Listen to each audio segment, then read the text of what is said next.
อีกหนึ่งความตั้งใจของฮุนไดกับการต้อนรับพันธมิตรและลูกค้าคนสำคัญขอต้อนรับสู่งานฮุนไดทัวร์นาเมนต์ 2026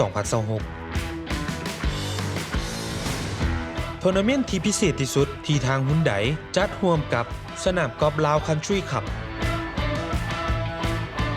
นอกจากแมตช์การแข่งขันที่ดุเดือดแล้วทุกท่านยังจะได้พบกับรถยนต์โตท็อปจากฮุนไดที่นำมาจัดแสดงให้เห็นอย่างใกล้ชิดอีกด้วยทั้ง Starlia, Santa Fe และ Creta การตีแต่ละหลุมก็ท้าทายเปิดโอกาสให้นักกอล์ฟแสดงฝีมืออย่างเต็มที่